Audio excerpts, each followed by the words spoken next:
Hello, everyone, and welcome to Director Watch, an AwardsWatch podcast that attempts to get inside the mind of cinema's greatest auteurs to explore what drives them. Maybe we go on a few unrelated tangents along the way. I'm Ryan McQuade, the executive editor here at AwardsWatch, and joining me as always is the king of mocha lattes, my co-host, Jay Ledbetter. Ryan, I was having a conversation with somebody the other day, and they were trying to think of, what would be kind of a good way to talk about my style of podcasting. And Yeah? the conclusion that we came to was he said, really, my style is white material. And that was ironic because he didn't even know that we were covering the film White Material.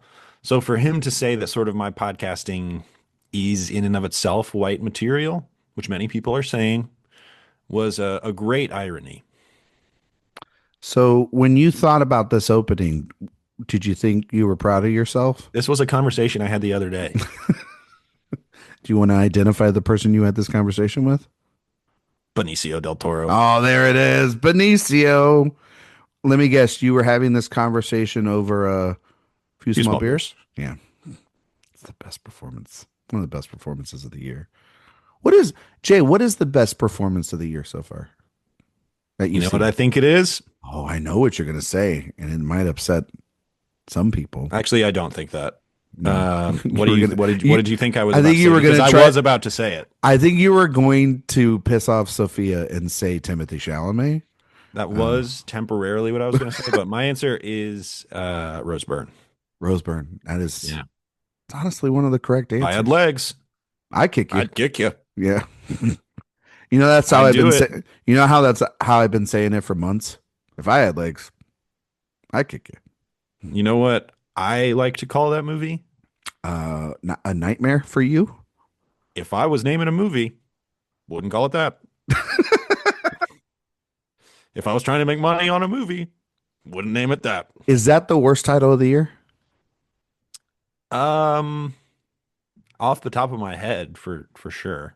I think Begonia is a bad title. Well, that is a bad title. It's a bad movie. Haven't seen it. Do you think Hamnet is a good title? No, bad. Okay.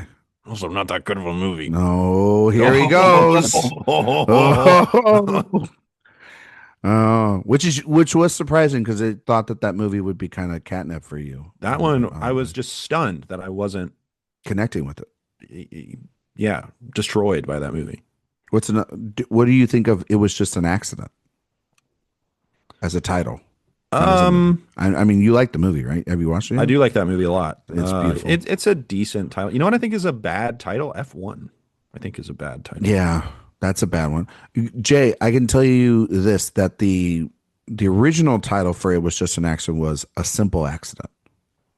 And I think that that's a better title. Because it's the best title of the year? Sinners. And I think this is a no-doubter. Black Bag. K-pop Demon Hunters. What a title. Did I tell you I finally saw it? It's good. It's good. It's got bangers. It's got exclusively. I got emotional.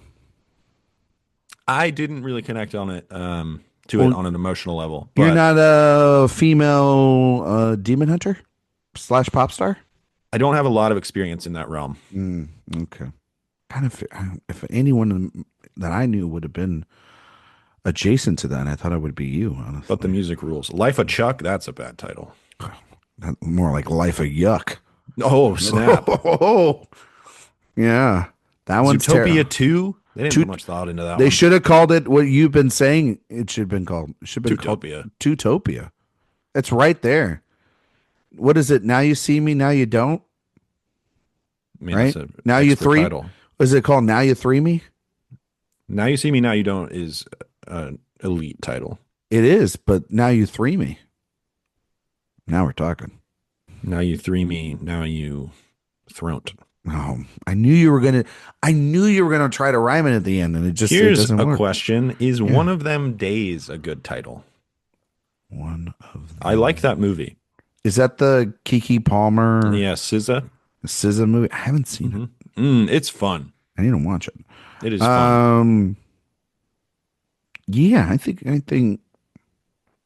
that that's not a good title. I think it's up for debate, but I don't think there's a middle ground. It's either good or bad. I can tell you, Die My Love, I don't think is a great title if you want people to see your movie. Well, when you're making a Lynn Ramsey movie, you're counting on her Hundreds. brand bringing that up past 150 mil. Oh, you know what? Another great title that I say a lot all the time is? Is this thing on? Is this thing on? Is this thing on? Another one I haven't seen yet. I think you'd actually like it. I'm excited to watch it. Well, you like B Coops. I do like B Coops. I mean, I'm not the biggest You're a big Maestro guy. maestro It was an person. interesting movie. I like that movie. He was swinging. Rather him swing for the fence than some people that, I mean, there's some dull movies this year. Eddington, good title, bad title. What do you think of, Jay? I was thinking about this with Wicked, and I'm going to get in trouble because I've already stuck my foot in it enough with the Wicked fans online. Wicked fans, I think personally, Yeah? great job by all. Fuck you. Like, God damn it. Everybody understood the assignment.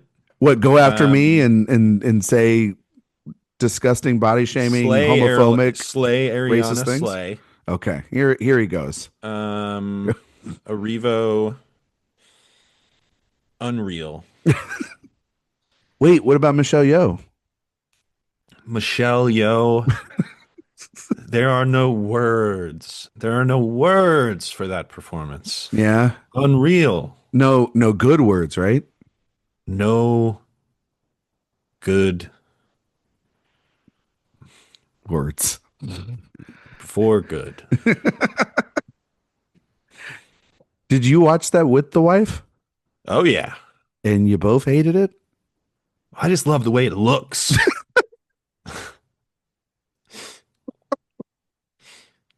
Oh my God. Cinema. Did it bother you as someone who is, I know that you love continuity.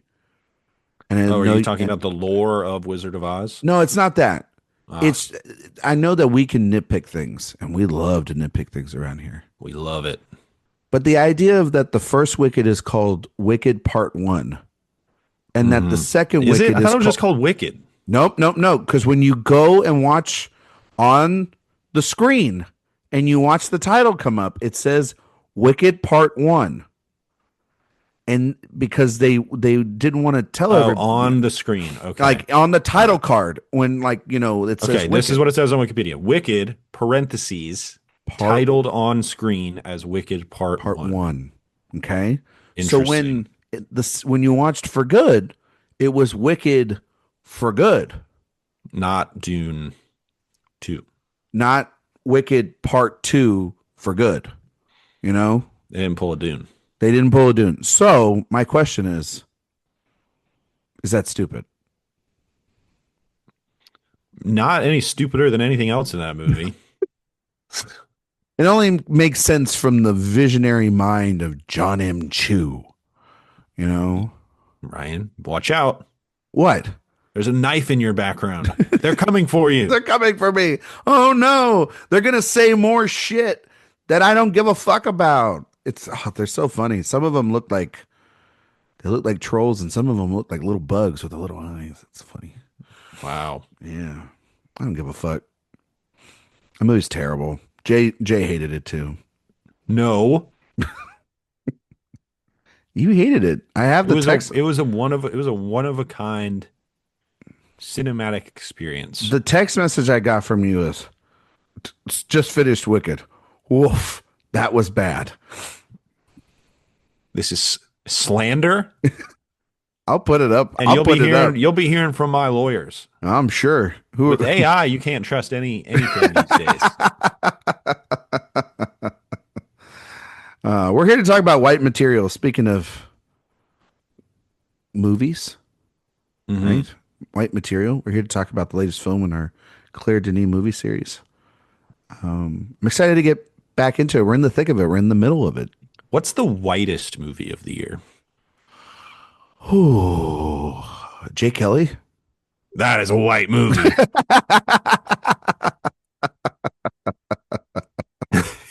It's a good movie. I'm I not like I saying it like Jay as Kelly.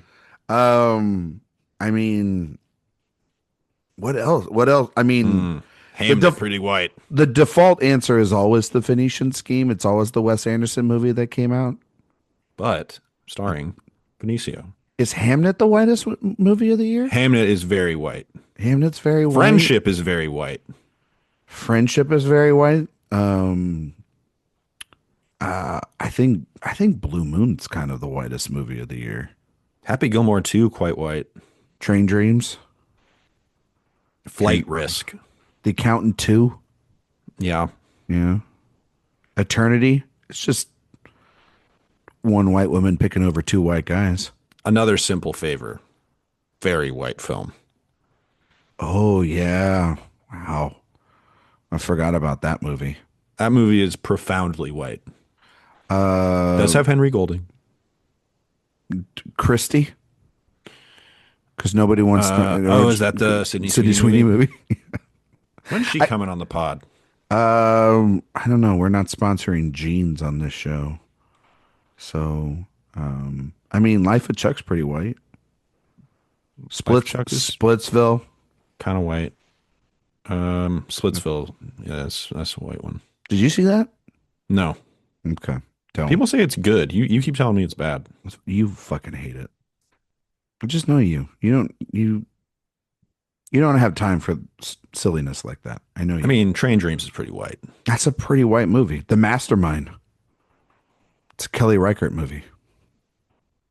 It's like eggshell at that point, you know? I mean, Ephus is pretty white film. I haven't seen it. Does have a black character, You but watch Ephus. just kind of white in spirit. Anyway, Really? a lot of good nominees. A lot of good nominees for the whitest movie. This is a white movie. This Right, is a white movie. Yeah. But it's Different kind. You know what this movie's got? But it's got material in it for us to talk about. It's got provocative material, I would Provocative say. material. That's what they should have called it. What, called it provocative material? Yeah. Yeah, then we would have been saying that's a fucking terrible title for a movie. Provocative movie. Like, great title, Sentimental Value. It's a great title. Oh, yeah. Best title of the year. I mean, One Battle After Another is a great title. That's a great title. Is that the best title of the year?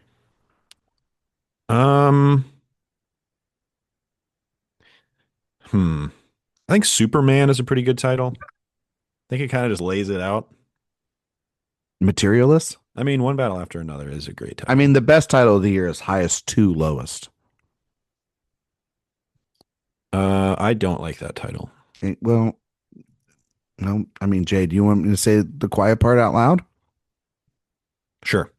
It's because you don't like black people. Oh. Okay. He asked for it. All right, let's talk about white material. Speaking of that, Jay, we haven't done an episode. How was Thanksgiving, by the way? Was it good for you? Thanksgiving was good. It was low key. Okay. Friendsgiving this year.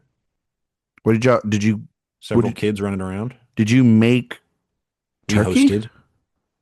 We hosted, but we did not prepare the meat. Okay, so what meat did you have? We had turkey, which Mm-hmm. bleh. You're not a turkey And, guy, the turkey they made was good. They Okay. don't listen, but I'll say it anyway. but you just don't like turkey. Yeah, turkey's a low on the totem pole meat. Do you mostly just go for the dark meat though? That's not to get you trapped in anything. It's mean- just like that's the most flavorful part of the burger. Yeah, I mean, probably. Do you put cranberry or gravy on it to help it? Had a little gravy, Little throw gravy. some stuffing on there. There you go. Little raspberry, or cranberry, you know how it is. Yeah, I know how it is. And then they made short rib as well. Ooh, and I bet you ate a shit ton of It that. was good. It's good. You get some biscuits, Ooh, some rolls, put a Some little rolls. short rib on there. you got a little slider. Maybe you got a stew going. Oh, yeah, you do. God damn, that sounds good. Yeah, we smoked 2 turkeys Nice. and then we had all the fixings on the side and Like a sweet potato casserole. oh, my dad made one. One of my faves. It was great. The we did buy stuffing from like a local place because we were just like, oh, you got to outsource. I think at least Stuffing's one kind of a thing. pain. It's a pain in the ass. A lot of chopping. A lot of chopping, a lot of shit, and the place that we got it from wasn't the best. So I was kind of disappointed. Mm, Do bummer. you like more of like do you like a cornbread stuffing? Is that more your thing, or like a do you like What did the we have this year? is it more like a dressing? I guess what that would be, and do you like Yeah, I mean, I the like a actual cornbread stuffing. stuffing That's from not what the we did this year. More of a traditional white bread stuffing, white okay material. white material stuffing? That's what you're You know where saying. they don't celebrate Thanksgiving? Where, Jay? Africa. Yeah, I don't think a lot of our African listeners actually give flying shit about our Thanksgiving. To be fair, Most people don't um, care about most of the stuff we talk about on the show, that's but we true. do it anyway. Way because it's our No, people show. love it. Damn it, People love it. They love it. people love the show. Okay, white material. We talked about 35 shots of rum last week. It was a bit of a pleasant surprise because it was a kind of like a throwback to Ozu, which was awesome. Yeah. This First is not watch. that. This is a very heavy drama. Yeah. There's just a lot to discuss. Heavy themes. Maybe the heaviest movie we've talked about so far, and probably the heaviest we're going to talk about in our series, but very well acclaimed in the Criterion Collection, Jay, Yep. this film. And so I know you hadn't seen this one before. This is the No, I first time had. watch. I'd Oh, seen you this. had seen I'd this one seen this before. one. I Okay. think I Well, watched this one when Let the Sunshine In or High Life or something came out. okay. All right. So what did you think of White Material then? What do you think of it now? Yeah, I remember seeing it, one of the first Claire Denis films I had seen and being like, whoa, this is not how movies I typically watch are. This is fascinating. This is a real unique voice and a unique mode of storytelling, while also kind of being like, not exactly I wouldn't say I was fully emotionally devastated or terribly, you know, titillated by the plotting necessarily, but the form of it all was something that I really enjoyed and latched onto. Now, I will say, now that I have sort of a better understanding of Claire Denis' abilities to mold the form and kind of transform the way that we think of watching films, creating films.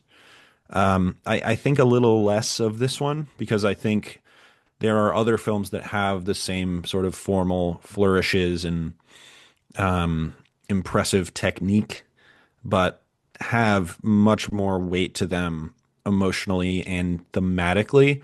I think if there is something that this film is doing that I find most interesting, it's the ambiguous sort of good guy bad guy dynamic of this movie, because in theory the way that you would think about this movie is it is Africans reclaiming their land from colonizers. But the problem is the rebels who are capturing this land and pushing back against the colonial history of this unnamed African nation are also recruiting child soldiers and killing people and stealing from others. And it's sort of like I don't know who I'm supposed to root for here, because it seems like they have a goal that is worthwhile and a core belief that you can get behind, but their methods are selfish and violent and brutish. And this idea of white material, which you do get the line said in the film, which we love to see, I'd love to see it. this idea of just sort of uprooting and destroying anything related to the colonial history of this land does give off this sort of scorched earth sensibility and mentality that is just really hard to like it's hard to circle that square and be like, oh, these are the good guys, because there are no good guys in this movie, none. And that's what's unique about it. It's not fully unique, Claire Denis film. These are always very, very complicated characters. But I would say this even more so is like I don't know what to think of any of these people. And there is something to be said positively about that. But additionally, it's sort of like I'm trying to find some sort of moral center to this film. And it was hard for me to kind of get there a little bit. I found it to be this is a first time watch for me, and I found it to be an utterly fascinating piece of cinema Oh, for sure. and commentary about a place in the world that Denis is very familiar with, Hmm. but the world is not. And I think it is interesting how you're talking about it because I got immediately that she was presenting this movie as the world is it's a massively cynical film about Yeah, it's pretty gnarly film. it's essentially saying that you can have a business, you could be a hard worker, but if the institutions that surround you are rotten to the core and there's sort of uncertainty on both sides, it can be then there's danger at every corner. It's a pretty hopeless landscape that one can Perpetual live in. cycle of violence, all that Yep. good stuff. It's you mentioned like is there someone to root for, which Jay and I we watched tons of movies where there's like nobody to Yeah, I don't need somebody to root but I for need a but center. And I just don't really think there is much of a center to I this. think well I think that I mean weirdly like Hubert's character and her whole family dynamic like weirdly she's like almost she's not even like a center for this, she's almost like just an audience like vehicle in She's a a vessel. she's a vessel in a like for us really she's like oh it's a recognizable face in the midst of all the tragedy, but it Right, is right. also very interesting of like I think the exercise is actually kind of fascinating is that she is centering a family dynamic that most people would go into a movie like this and be curious about, and what you take away from most of this movie is not really anything that has to do remotely interesting with their dynamic. It's about everything that surrounds them, right, Jay? Is the most fascinating parts of this movie. So for me, I found it to be a really fascinating exercise on how to deconstruct the like merchant ivory, David Lean style Oh, of that's interesting. white person being put in a society that's not their own. Like I would White savior story. yeah, like remember Passage to India? Remember when we did David Lean A many years ago? very sensitive. Very Uh, like Alec Guinness, the way he looks in that. Just yeah, anyone at once a Google Heck of a search, thing. heck of a thing to watch.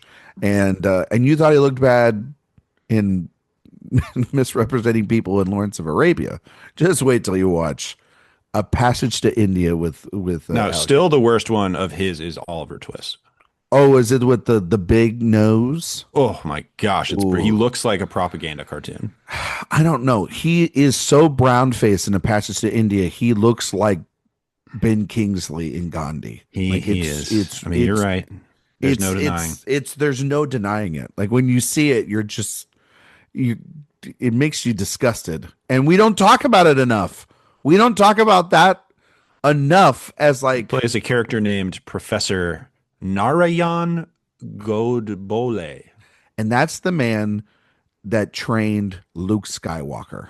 All right, Sure is. folks. So, but anyway, I found it to be Maybe he was just doing whiteface for Star Wars. You ever think of that? I mean I Kino Lorber was very nice enough to send over the 3 film collection of Alec Guinness films, and it does have the original Lady Killers in it. And Ah, I was watching it, and because it's a the original is a all time great film. Jay, I don't know if you've ever seen it. haven't seen it. I know you've only seen the Coen Brothers film, and I'm not making a joke there. I think that you've only seen the Coen I Brothers film, have seen correct? it. Yeah. Mhm. Which is not a good movie, but like still fascinating. Definitely fascinating. And just the choices that they're Not making. entirely successful. No, not success. Their worst movie? Yeah, I Yeah, think you could make an argument that the Coens need to stick to white material. you're gonna keep using that one tonight, aren't you? Yep. Yeah. Yep. Okay. But I think that that's what Denis either intentionally or unintentionally kind of does here with this family dynamic that is very like there's all these people and like half brothers and a sick father and the whole idea of like in a Hollywood movie, right? She has this coffee, right? It's coffee plantation. Yeah, coffee. Hmm. And the whole movie would center around the cell or or keeping this place, right?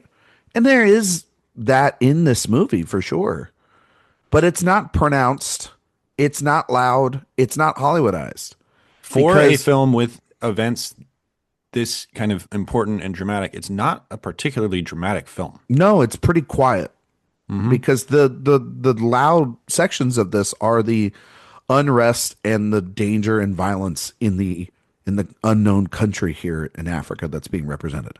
Hmm. And I think that Jay speaks to her criticizing movies a little bit like this and how they're made about the white person coming in and their story matters more than the real problems that are at hand, which is the violence that has been inherited within this rotten system. So I think it's a fascinating film. I don't know if everything fully works in it, but it was a movie that as I was watching, I was like, I really like what she's doing here to subvert sort of my expectations of what I thought was going into it. So I actually think it's a pretty interesting film. Undeniably interesting. And Isabelle Huppert, incredible. One of the greats. We talked about her in our Verhoeven series with Elle. One of the great Uh, performances of the last 25 years. Absolutely. And that is an incredibly complicated role film that is asking a great deal from her. Can I say something about that episode? You may. Because I listened back on it after we released it. I gotta say, we did a kind of a good job talking about that movie because it's that one's a really tough movie, I think. I remember us And walking being much away from more focused yeah, on the I film. think you could find your way into slipping and making a mistake in talking about that and not being as nuanced. Yes, And there's some so avenues you don't shout want to out go down there. to Dan for being on that episode earlier this year. I thought that was a Yeah, really 100%. That is bold to be like, I would like to be on the L episode, it's please. like, yeah, but you know what? Dan delivered, and that's You what he did. normally does. So congratulations, Dan. We'll have you on in the new year. But anyway, you were saying, sorry, didn't mean to cut you off, sir. No, no. I mean, I was just talking about Huppert. Au pair. This is not exactly as media role. She is asked to do something very different No, in it's this. not To your L point, or the piano lesson it or is piano less. teacher. She is much less active in how the story is playing out. She is sort of to a certain extent a vessel, the audience surrogate, and I think it is so that the white audience mostly can sort of be like, oh, this is me, and this world built on evil is now being burned down around her, right? And Yeah. it's completely justifiable in that regard. Again, you can go and say, oh, well, the methods are actually in many ways destroying the black community of this nation, and then the Civil War is self-destruction. And that certainly, I think, is something posited in the film. I think the child soldiers are crucial to what this story is trying to say, what Claire Denis is thinking about. This is a story, honestly, a lot about children, Yeah. biological children, and then these child soldiers. The her child, her son, is like this total burnout Yeah. who is looking for any sort of purpose, and when he is kind of insulted or maybe more appropriately put in his place, he goes postal and kind of loses it and becomes the main dramatic figure propelling the film like fully into hell towards the end of the story. And then you have her husband's son with the housekeeper, which there you see him. He seems more determined, much more interested in education and things of that matter. But that child was born under circumstances of a power imbalance, right? The African housekeeper of this white guy who runs a coffee plantation. There's a lot of questions and ethics involved there that they don't go into, but they're always sort of lingering there in the back of your mind. And then when you have these people who these kids, one of whom sort of is more or less born on second or third base, being theoretically the heir to this coffee plantation, just being such a burnout, and then you have this mixed race child who seems to be in a much better spot than certainly some of these child soldiers. The exploitation of these black children in this community is horrifying, and Yeah. that kind of territory has been covered in movies since then. Of course, Beast of No Nation Which is was a kind of a big fantastic example of film. that. Yeah, good film. One of Netflix's bigger kind of critical successes up to that point. It was one of their. Um, It was one of, I think, the first big film that they did got Idris into. get a Like, nom for that one? yeah, no, he got he won. It was like a whole thing. Like he got snubbed, and he won the SAG award for it. Mm, And interesting. yeah, it was like a big deal. That like he didn't get it. He should have Quite good gotten in it. that. He's that movie's Not good in insanely House good. of Dynamite, but that is a conversation I for was our just gonna Catherine say, Bigelow series. would we ever do Bigelow? Would you do her like as a series? There's a lot of good, interesting movies in there. There are. There really, and then there's some where you're just like, "Ooh," like this last one. You got to cover it though. I Yeah, like you when we gotta cover a cover it. bad movie. Yeah. We haven't covered that many bad movies. Uh, what have we done this year? Would you consider bad? I would have to go and look. Okay, so like Hollow I mean, Man. closer. I You don't like do Closer, not but like at all. I like Yeah. Closer. But Primary Colors, No, I liked Primary I don't Colors. like Primary Colors. I think a conversation on Closer is far more fascinating than Primary Colors. That isn't necessarily untrue, but It's not necessarily a true meaning that that is true. So that's another way of saying that. well, Ryan, you know what we talked about. Which one? The Hobbits. Oh yeah, we The did. Lovely Bones. We did talk about those. Yeah. I mean, we just talked about. I mean, From Hell. Is that a From good one? Hell. We kind Book of of Eli established. is like barely good. It's got Denzel Washington. I'm not going Does to have say it's Denzel bad. Washington. I'm not in going to it. say There's it's no bad. It's got denying. Denzel Washington. There's no denying. There's no denying it. Yeah, I think that's it, right? Because I I mean, mean, these directors make bangers. we loved Ishtar, There and are people. plenty of bad Mike Nichols movies that we did not cover.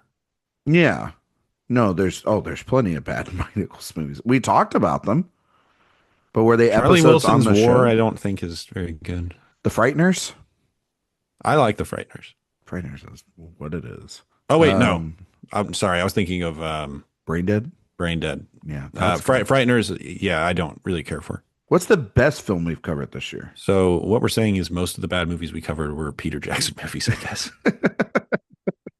And then we had these three movies called Lord of the Rings, where we did a really good job. Yep. What's the best movie we covered this year?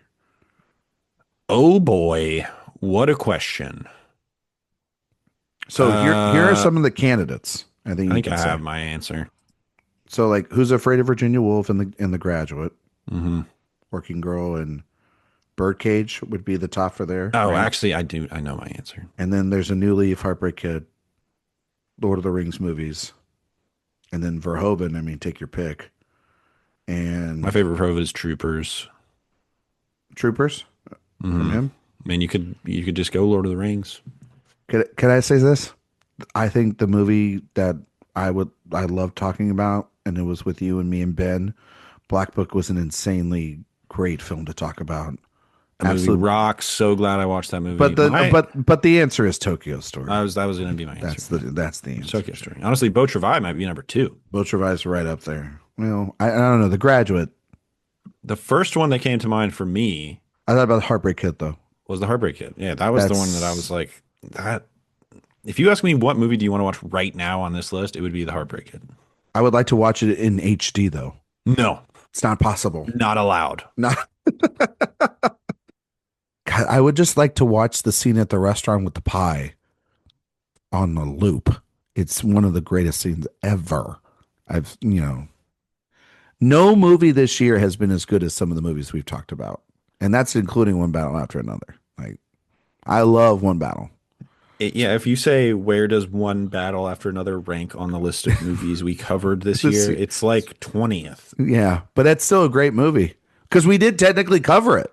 It is a movie we covered. We just had that as a main show spot, but it was a director watch episode. It's not 20, it's probably like 10th. It's probably, yeah, it's in the top 10. Put a little bit more respect on PTA. Oh, also, technically, it is a carryover from last year.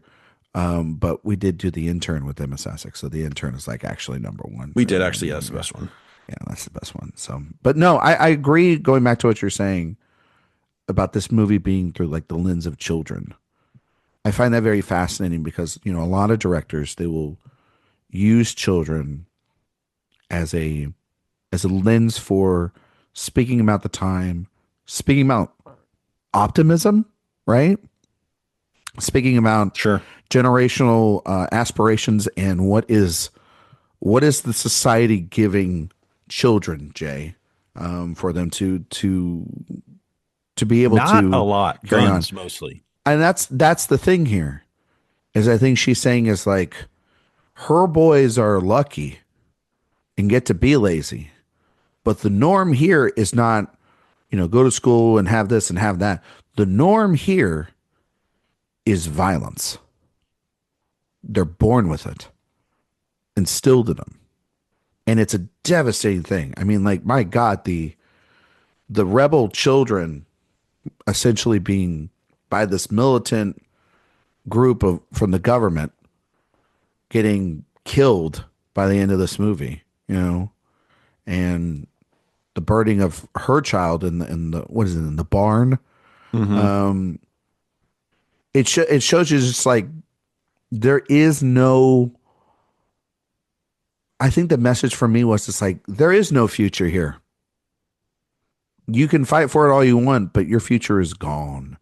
You have no future. It's already kind of been burned down. It's by been the burned down. French It's been burned down by ransacking it. that, Basically. and then it's been burned down by then the answer to those white colonialists coming in, which was violence, and that those people in power unwilling to want to give it up, right? Regimes, The dictatorships. leader, yeah, the leaders, the mayor of the town is more concerned with blackmailing somebody out of his coffee plantation than true reform. Exactly, and true sense of being able to escape one's circumstances. And so I found that to be fascinating because it's like here's this woman who is familiar with seeing this in her own life, but with an enormous privilege, right, of being white. So she's able to escape that to be a filmmaker. And what does she do? She makes a film where, yes, it is centered around a white family, but they are just like not even remotely interesting in terms of anything they have to do. It's almost just like my life or my family's life. It's a little bit of a commentary on her, I think. My life and my family's life is boring compared to the devastating nature of things here. And these people, like, she could lose the plantation, she could lose her family. The end of this, she's going to walk away from this. She's going to be able to walk away. These boys are not going to be able to walk away. This community is not going to be able to survive. And for Claire Denis to say that, I actually think that it's a quite profound thing to admit to one's whiteness and their faults. It's something that has completely dominated her It is, but brain for her whole life. It is, but it's something that it's within a lot of the films that we've talked about. But this really, I think, is shining a mirror on her a lot. And that takes time and maturity to do something like this, Jay. And I think she's delivered it pretty effectively here. Did you know that this was named in 2017? The New York Times named this the 15th best movie of the century so far. The wait, say that one more time. It was published in 2017. It Okay. was, as of 2017, best movies of the 21st century. By the way, you should not be doing lists for best of the century so far in the middle of like it's either on a 5 or a 0 at the end of No, your year, it's not on a 17. 17. It's 17. That's the most important number. Okay. So we'll be doing those lists again in 2 years. Ryan, you ready for what they named number seven? Oh God. I Can don't I think guess? you're ready. Can I guess it? I mean, there's a lot of movies. If you guess it, I'll be very impressed. Okay. It's gonna make you mad. Oh, this is gonna make me mad. Yeah. Is this popular? Is this a popular movie? Very popular movie. It's like so. This is of the 21st century. 21st century. 21st century. Okay. And I've seen this. You have definitely seen it, and its sequel. And it's sequel. Mm-hmm. Sequels or sequel? Singular came out last year. Came out last year. Gladiator? No. That's a good guess though, right? Because It was Gladiator. a good guess. It's a good guess. Inside Out. Oh, fuck that shit. God damn it. I should have known. God damn it. I'm allergic to the doctor. Number one, There Will Be Blood. That is correct. Number two, Spirited Away. Great choice. It's a little too high, but it's a great movie. Number three, $1 Million Baby. What? A movie I like a lot. I love that movie, but that's not Clint's best, even of the 21st century. Four, we got A Touch of American Sin, Sniper. movie I sadly have not seen. Which one? A Touch of Sin? Touch of Sin. Mhm. Okay. Number five, The Death of Mr. Lazarescu. Haven't seen that one. Yeah, apologies there. Mr. Lazarescu. Yeah. Should be Number six, Yi Yi, which apparently is the wrong way to pronounce it, but that is. are you supposed to pronounce it? I think it's like E. E. I think is. Okay. I mean, I'm saying that basically off of. I think Well, the when we do pronunciation that- I saw somebody write, Okay. but Okay. Well, when we do that series one day, whenever that might be, then we'll get it right. here you go. Number eight, Ryan, a movie I hate from a director that I just have not gotten on the same wavelength as. So wait, number 7 was seven was Inside Out. Mhm. Number 8 is Boyhood. Correct.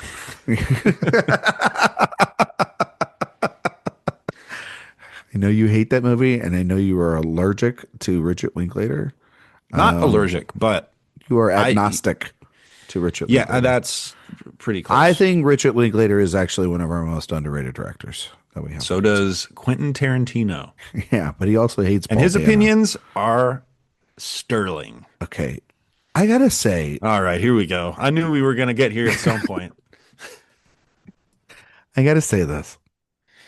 As a fan of Tarantino, I love his movies. I think there's no denying that, right, Jay? Is he just bored or something? Make a movie or write another book He needs something to occupy his time. because shut the fuck up. Like, my God, what I always say this, and Karen Peterson, who writes for our website, knows this. I said I would have so much more respect for this man if he would just shut the fuck up and stop talking, and because then that's the brilliance why I love PTA so much. I don't hear shit from PTA anymore. He got out of this phase a long time ago. And it is awesome when directors talk shit, to be it clear. is, but when you go and make such blasphemous, disrespectful statements, I sound like Stephen A. Smith. When Orson Welles is disrespectful. like, Robert Altman is a small man with small ideas, utterly lacking talent. I'm like, fuck you. you tell him, Orson. That's one of my favorite directors of all time. It's like when Yeah, you hear get the 'em. stories about Big Jim being like, shout out this interview from Discussing Film that I saw with Andrew, a good friend of mine. He interviewed Big Jim, and there's this story because he knows the one of the screenwriters of of the fifth Avatar film, right? So he's sitting across from Big Jim, and he asks him like, "I heard that that movie got moved, and that was supposed to be the fourth one, but now it's the fifth one." And Big Jim, basically the brunt of it was like, "Yeah, we turned this one, The Way of Water and Fire and Ash, into two movies, and the reason and people were going to get mad at it." And I had told the executives, like, "What? You don't like making $2 billion on a fucking movie, on every movie?" And I had to say, when I heard that, I went, "God damn Oh, it, yeah. the man's a genius." Yeah, Well, I mean, he's the man. that movie's gonna make $2 billion. It's gonna make a lot. It's gonna make a lot of money. I think it'll be a step down. If there's no fucking fatigue, Way I of saw Water. that shit rolling around on fucking online today from fucking dum dums that think that it's gonna be fatigue out there for Avatar. People fucking love those movies. But anyway, I think Quentin Tarantino the two biggest things to take away from his absolutely unhinged top 20 list of movies of the century, the shitty things he said about Paul Dano. and Owen Wilson. Well, I just think his number one's a fucking stupid mistake. I like that movie a lot. Is it the number one movie of the fucking last 25 years? Yes. Shut up. Black Hawk Down was his selection. If you, for those who have not seen, that's not even like the best Ridley Scott of the last 25 years. no, that is true. I would throw, I mean, I think Gladiator's a better movie. Disagree. I think American Gangster is a better movie. Oh, hard disagree. Actually, I think The Last Duel is a better movie. Disagree. I think The Martian's a better movie. The Oh, Black hard Hawk disagree. Down? Yeah. Yes, I think they're all better than this. I think No. I think House of Gucci's a better movie. I'll tell you which one's better. The Counselor. The Counselor's a better movie. Did I say The Martian? Yeah, you did, which is Okay, not a well, very good movie. It's a good movie. I For you, think Kingdom of Heaven's a better movie. I think Alien's a better movie. Yeah, but idiot. That's not.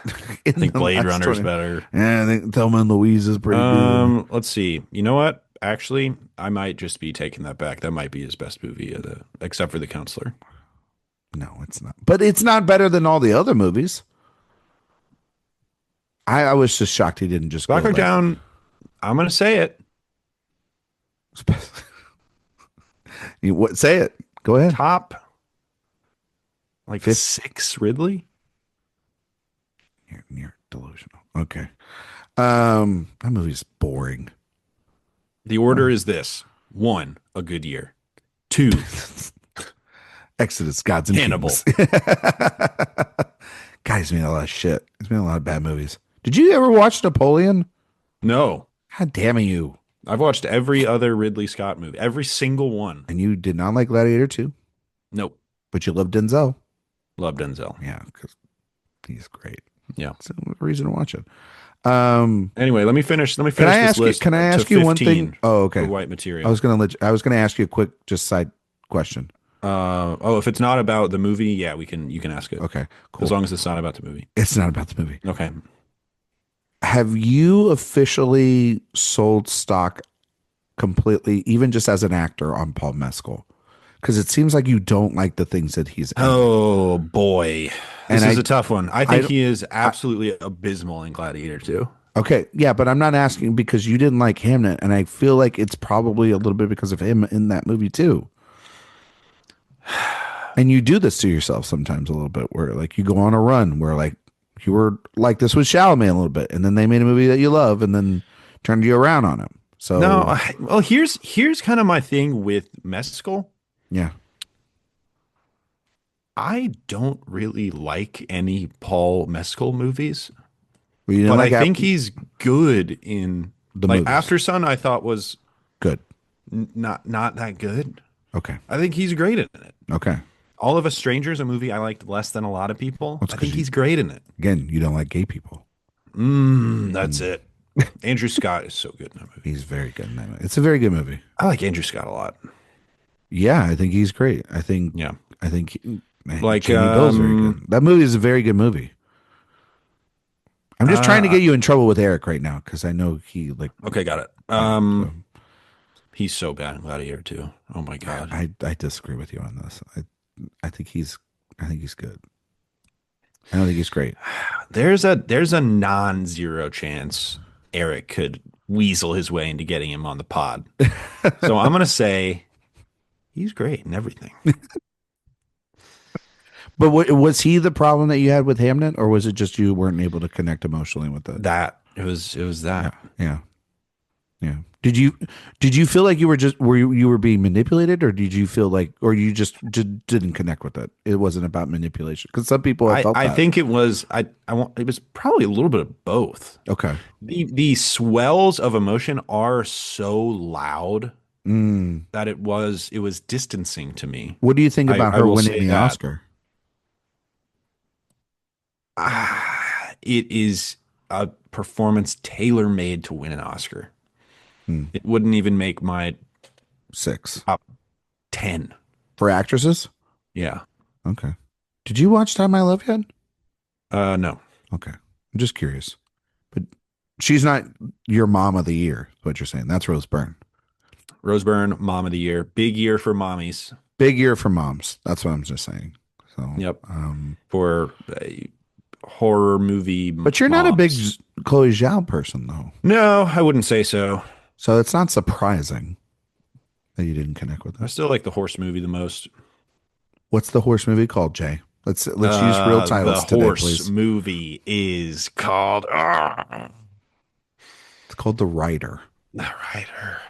Fucking I wanted to idiot. say Lean on Pete, but that's a different movie. That's the other horse movie from the same year. Yep. And you know who directed The Lean Rider on? is very good. You know who directed Lean on Pete? That was directed by the ghost of Robert Altman. Andrew Hay, who directed Yep. Okay. There you All go. the Strangers. All the Strangers. There you go. So it all comes back around. Anyway, complete the list, please. Okay. Number 9, Asayas Summer Hours. An Asayas I have not seen. Summer Hours, good movie. Yep. Hurt Locker, number 10. A little high. That's too high. 11. This is a good one. Inside Llewyn Davis. Where the fuck is Mulholland Drive? That's a good question, isn't it? Number 12 is a film called Timbuktu that I'm just honestly not familiar with. It's a good movie. This Okay. list is pissing me. What was this again? What publication? New York Times. Was this Kyle Buchanan? Did he write this? It's a lot of A.O. Scott. It's a lot of Number 13, In Jackson Heights, one of the Frederick Wiseman documentaries. Oh, well, I'm sure 2 people give a shit about that. Number 14, L'Enfant, the Dardenne brothers. No.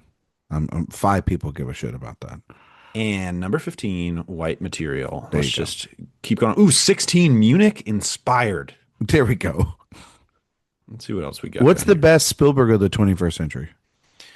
Oh, snap. Catch Me If You Can. Yeah, that's correct. Mad Max Fury Road, 19. Wow.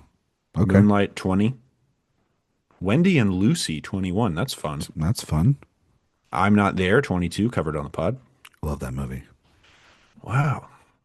Eternal Sunshine, 24. Where the fuck is Mulholland Drive? And number 25, the last one on the list, ahead of Mulholland Drive, The 40-Year-Old Virgin. My God. Fucking burn my eyelids and my earlobes after hearing this shit. Oh, terrible. Absolutely terrible. White Material. What were we talking about before that? The We were film just talking White about the Material. Yeah, what do you think about my theory here, Jay? About Denis injecting herself and that this is a very personal thing. I think that this is. Oh, for sure. I mean, Do you she's think that made I'm a crazy? handful of movies explicitly about French occupation of Africa. Does And that this is excuse? definitely her reflecting on it from an adult perspective. Does that Whereas ex- Chocolat, Does that then excuse some of the shortfallings with that central storyline?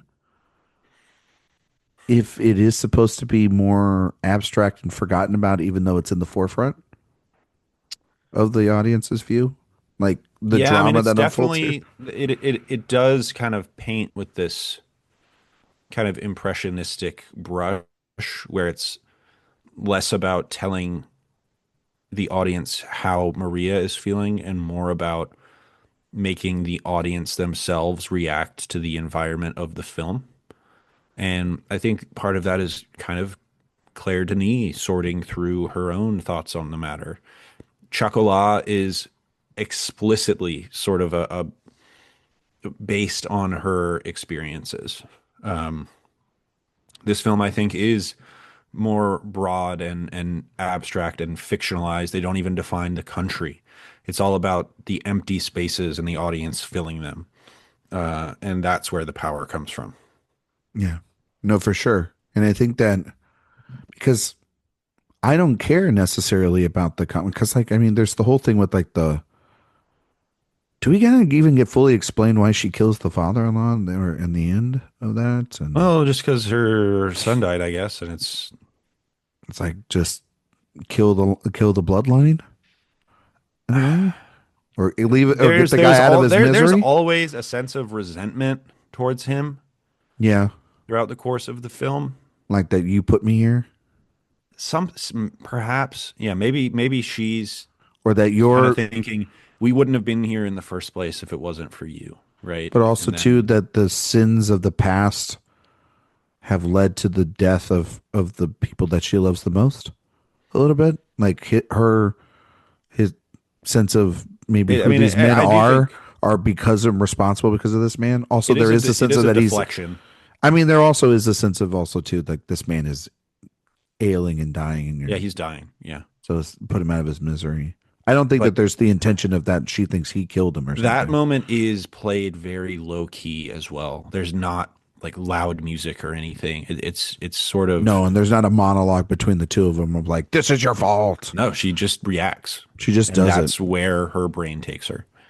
Yeah, I think It's not even violent really no, it's not, and I just think that like I think her husband, who's or graphic. played Obviously by it's violent. Chris Lambert in the film, who's pretty good. Um, all his wheeling and dealing throughout the film. It's again, it's all of this is sort of like implied.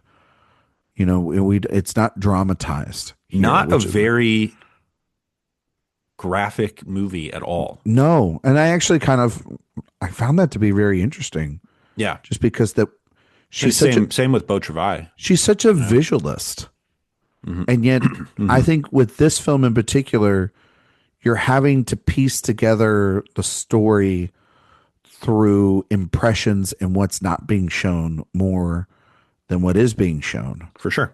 And that to me, I was reminded of Malik a little bit here, of the thought exercises that we had to kind of do there to understand the Sure. things that he was not telling us.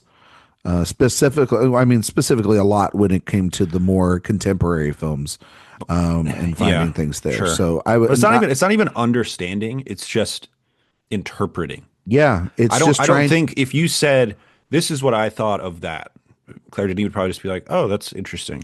Yeah, I think she's very much in sort of the school of filmmaker that wants to hear an opinion, but then won't give one in return.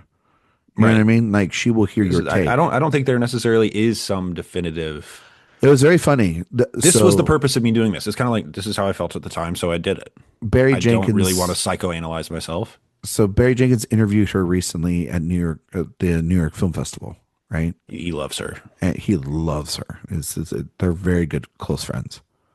And Barry was talking about Friday Night, her film, Friday Night, and talking about this sequence with like a pizza or something in the film. I haven't seen it, but he was talking about it and how trippy it was and his interpretation.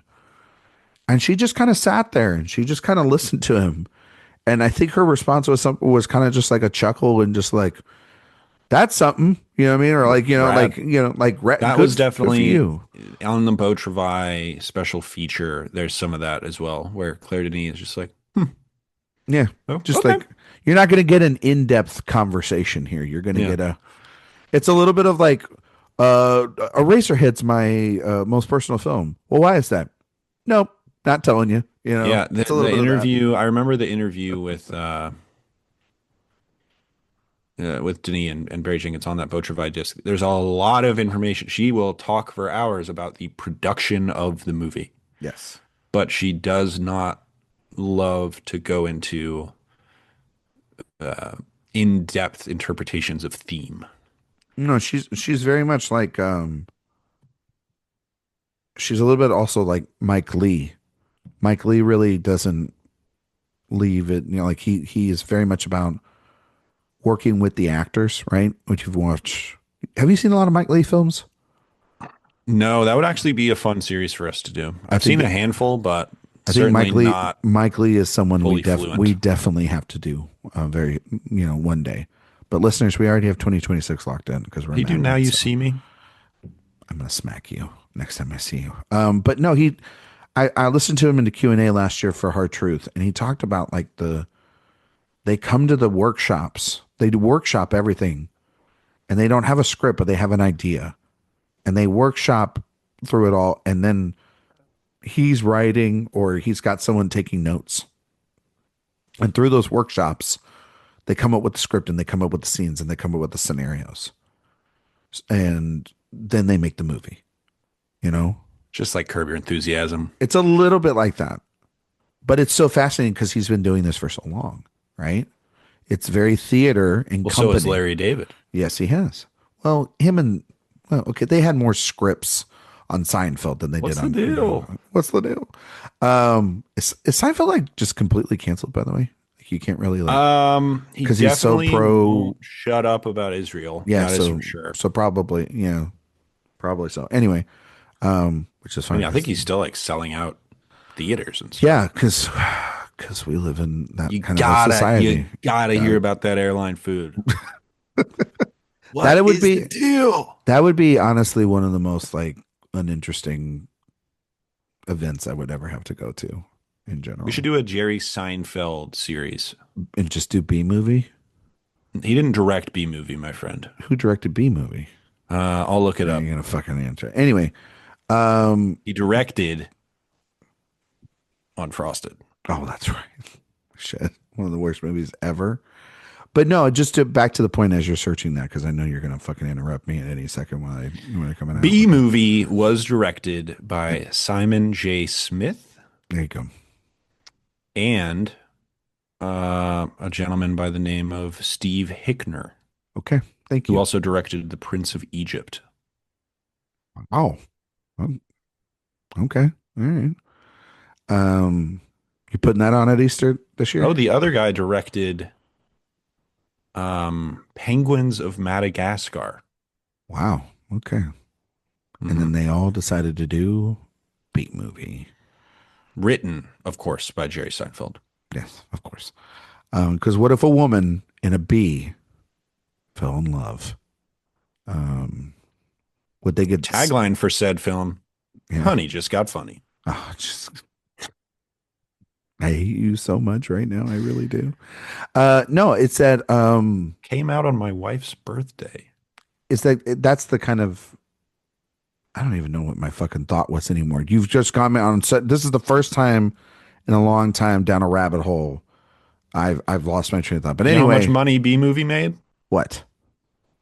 A cool 300 mil. Why is it such a okay? We've gone down this rabbit Why hole. is it such a meme? Why is it such a big fucking deal? Is it because the premise is so stupid and that's what people have Yes, that's gravitated exactly towards? why. Mhm. Okay. So it wasn't like I didn't have to like overthink this one. It's just like I mean, there's a few steps to it as well. It's like the guy who made the most celebrated smart can I sitcom up to that point is can now I making a movie about a girl who wants to hook up with a bee. can I tell you something? And And also the bee looks so stupid. there is a I can't specifically say what it is because we are under embargo for the latest film from Big Jim. But there is a moment in that movie that Bee movie inspired. I would say An homage. It's as ridiculous when you think about it. I'll have to tell you off air, and people you'll find out when you see Fire and Ash. But there is a relationship in that movie that I find to be one of the most questionable things in cinema of the last couple of years.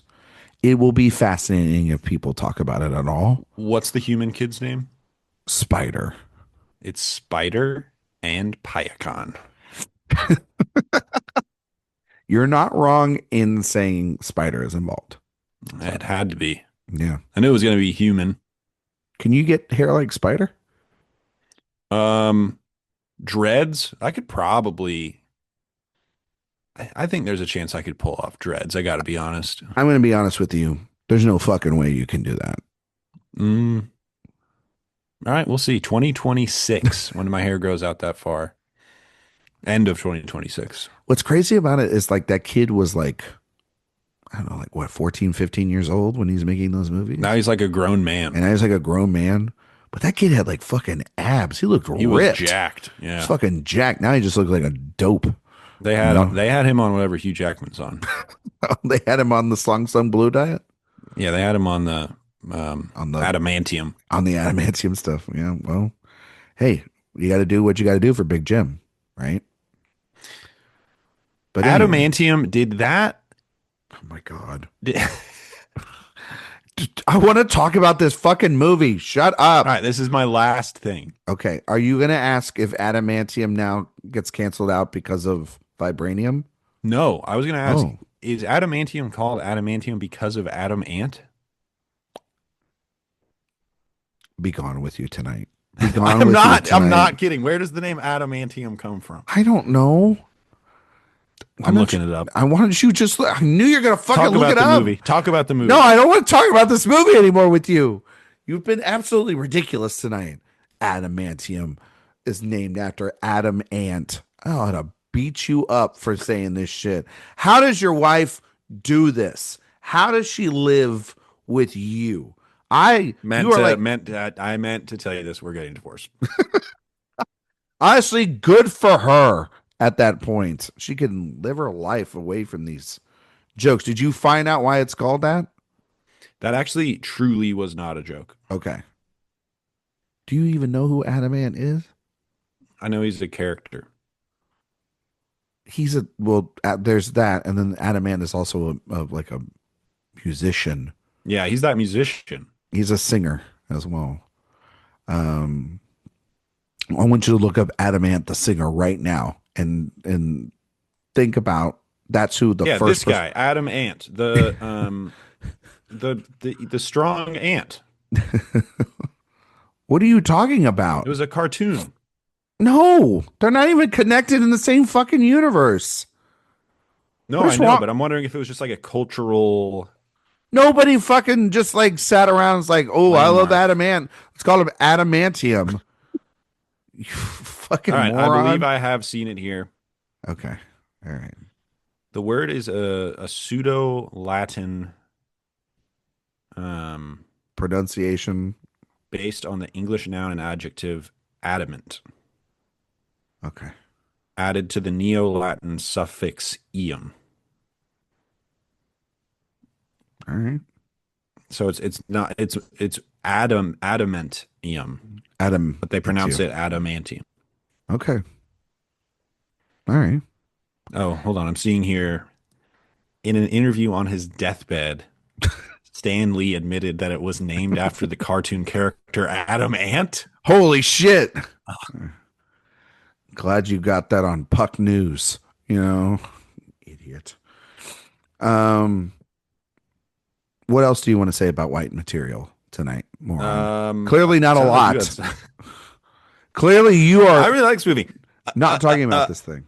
Okay, form. The camera's always moving, man. It's a lot of handheld stuff. It's a lot of movement. There's very little. It is a movie that lingers on swaths of images, but not necessarily like one thing, which I think has a power to it where it never allows you to get comfortable. And that might be part of what I'm talking about too, where I'm like, it kind of eludes me. because it does not, it refuses to allow you to settle in, which I think is part of the point where I was kind of criticizing that earlier. And that's, I think, just a personal thing, because I think that is a part of the form that Claire Denis is really playing with, and playing with very effectively. And so I love the way this movie looks. It feels, it really, oh God, I wish more movies looked like this now. It sucks. This movie looks amazing. It It does. just feels so lived in, and well designed, and even just beyond their ability to use nature. I think all of the buildings and the design and the layout and everything is very well done, and really gives that lived in, honest feel to the world of white material. It also is just very claustrophobic. Mm-hmm. And at times when I was, Claustrophobic, even though they're in like the wide open. But the coffee trees, are they trees? I guess they're trees. I don't know. yeah, But going in between those, it's like the walls are caving in on you. no, they really do. And you feel it's like, I feel like as the movie's going on and her tension is building up, it's closer and closer to her face that we get. And yet the conflict around them is bubbling to the surface here. And then everything is shot very wide for the finale of this. And it's breathtaking filmmaking. I mean, it really is so smart and intentional of wanting to convey, I think, the claustrophobic nature of being in this environment and being around this type of uncertainty in your world. And so I think it's a really, really good film. Is it her best films, or one of the best that we talked about? No, I don't think so, but it's a lot.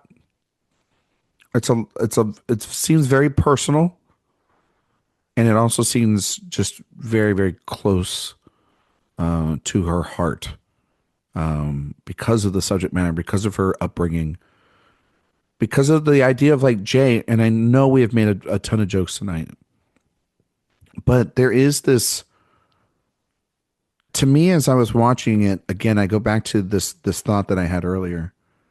And if you want to speak on it, you can. I mean, you're the white person around here. Mm-hmm. And I'm not trying to make a I do joke feel about bad. it. I wasn't trying to do this. No, don't make a joke about this. Is Okay. that this is someone acknowledging, I think, their privilege within their art. And I think that is that takes a lot of humility, and that it's not courage. It just takes a lot of ownership and awareness, and Mm-hmm. and do it also in a way that then when you show these horrific things, it's it's almost as if she is blaming not only herself and not white people, but she's just blaming the world for how Mm-hmm. it is. And I The think that systems. that's a Yeah. fascinating thing, because there's so many directors that are unwilling to look inward at the privileges that they have. Because she's a French filmmaker that made it out of Africa to make movies, and she can Mm-hmm. make movies anywhere in the world about anything. And yet she turned the mirror on herself, and I think that speaks to something here that's Yes. profound than what you find on a lot of, like, if this is what her personal piece is, right? Because there's a lot of people that make the personal movie in their filmography, or they make the autobiographical film, right, or whatever. If Your this is empire this, of light. yeah, no, I mean, like, you just, the one No, I that mean everybody reflects their does it. life. Fableman's Tree of Life. So Everybody's many got of to do those. one. If this is it, then this is maybe not fully an execution. Maybe this will take another time or two, but it's damn sure the most condemning of one's life and purpose and self. Mm-hmm. And I find that to be honestly pretty provocative thing to do as a filmmaker. Yeah, I think if you look at the three films that take place in Africa that we have covered on the series, you think about Chocolat, Chocolat is told from the point of view of a child. So they are still, even within the privileged white community in which they exist, they are still sort of an outsider, not capable of actively making choices that affect the world around them. In Beau Travail, there are these soldiers who are essentially told to go fight in a war, and they don't have a say on where they go, and all that they can do is really follow orders. So they don't have any active decision making in what goes on in that community. In this film, Maria is capable of making the decision to leave without the threat of violence and sort of end the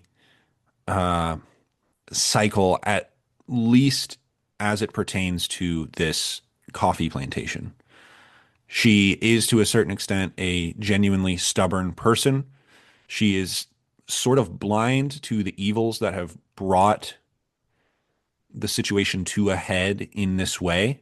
And she looks at this purely as a my coffee harvest is about to occur, and I need to stay here so that I can get the fruits of that labor, not thinking of the greater implications of her actions. So here you can't, to your point, just kind of brush everything aside and say, oh, well, it wasn't really up to me. It is up to her, and it is up to her family. And they actively choose to try and stay and fight for what they believe to be theirs, which in a historical context is an incredibly problematic, kind of backwards way of thinking about it. But it's also pretty much what she knows. And she's scared of, as evil as the system may be, she's scared of what exists outside of the system that she is familiar with. And so, yes, it is very much a reflective judgment of one's self as a French person, A French white person. Let's just be a real. French white person, Let's just say it. You a know, French white person, an which owner of white material. owner of white linen. No, I See, just Ryan, think I turned it on there. I didn't have to make jokes there. I know you didn't. I know you're better than that. I'm not better than that, but I can. There is a switch. There is a switch. No, I think that Remember Malik? How serious I was for that one. yeah. That And was you crazy. stopped reading books now, and it's been really bad. It's hard. It's the end of the end of the End of year the rush of year. all the new movies that I have to watch. The binge. What have you? What do you? Are you reading anything though, I've or would been that reading spoiler the next series? for the next series. I'm looking for books. I'll tell you. Hard. This will be a mild spoiler. Yeah. All of the books are about the director's sex life. That's all of them.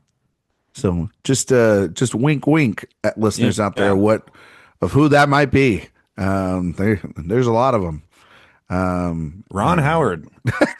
I'm telling you, man. Good for him. Good for good for Bobby Zemeckis. You know, Yeah. Bobby Bobby Zemeckis kind Bobby of a horn Z, dog. more like Bobby D. You know. Okay, Yeah, there all you right. There go. you go. All right. Yep.